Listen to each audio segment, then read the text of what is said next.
Bom dia, a gente vai apresentar o trabalho de história sobre a participação da mulher na história. Bom dia, meu nome é Giovana. Bom dia, meu nome é Daiane. Bom dia, meu nome é Luiz Felipe. Bom dia, meu nome é Felipe. Ultimamente, as questões de gênero dizem respeito às relações sociais e aos papéis sociais desempenhados conforme o sexo do indivíduo, sendo o papel da mulher o mais estudado e discutido dentro dessa temática. Haja vista a desigualdade sexual existente como prejuízo para a figura feminina. As diferenças sexuais sempre foram valorizadas ao longo dos séculos pelos mais diferentes povos em todo o mundo. Algumas culturas, como a ocidental, associaram a figura feminina ao pecado e à corrupção do homem, como pode ser visto na tradução judaico-cristã. Você acha que as noções de feminilidade e masculinidade podem mudar ao longo da história conforme as transformações sociais ocorridas? Sim, um exemplo disso foi o que aconteceu na cultura ocidental, berço do modo capitalista de produção. Com o surgimento da sociedade industrial, a mulher assume uma posição como operária nas fábricas e indústrias, deixando o espaço doméstico como o único locus do seu trabalho diário.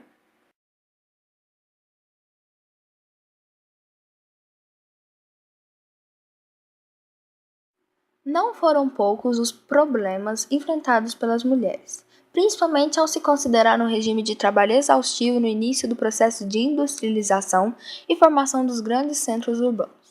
A passagem do século XIX para o XX ficou marcada pelo movimento feminista, o qual ganharia voz e representatividade política mais tarde em todo o mundo na luta pelos direitos das mulheres, dentre eles o direito ao voto.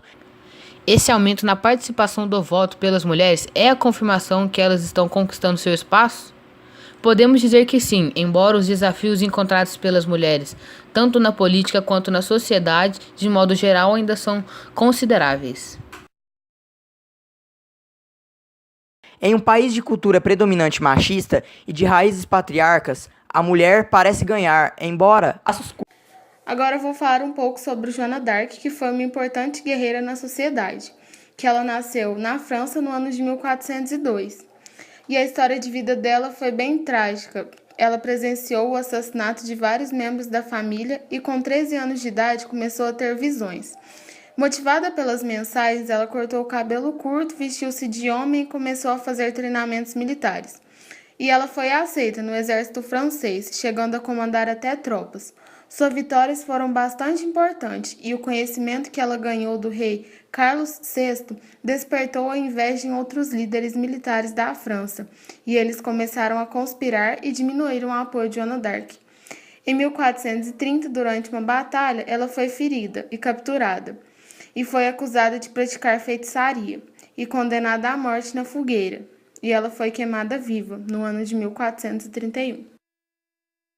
Da sociedade civil e do Estado, dada a importância da defesa dos direitos e da igualdade entre os indivíduos na construção em um mundo mais justo.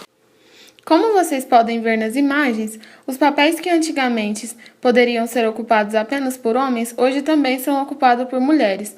E isso vem mudando cada vez mais na história do nosso país, e as mulheres vêm ganhando cada vez mais lugar na história. E isso é bastante importante pelo fato de que as mulheres também devem ter direitos iguais aos dos homens. Agora eu vou falar um pouco sobre Joana d'Arc, que foi uma importante guerreira na sociedade, que ela nasceu na França no ano de 1402.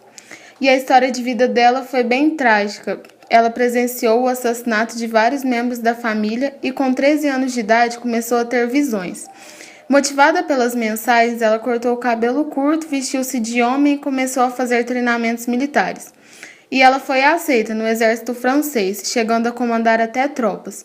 Suas vitórias foram bastante importantes e o conhecimento que ela ganhou do rei Carlos VI despertou a inveja em outros líderes militares da França, e eles começaram a conspirar e diminuíram o apoio de Joana d'Arc. Em 1430, durante uma batalha, ela foi ferida e capturada, e foi acusada de praticar feitiçaria e condenada à morte na fogueira, e ela foi queimada viva no ano de 1431. Agora irei falar um pouco sobre a Rainha Elizabeth. A Rainha Elizabeth tornou-se uma das lideranças mais conhecidas da história pelas suas medidas políticas na Inglaterra e sua luta contra o catolicismo.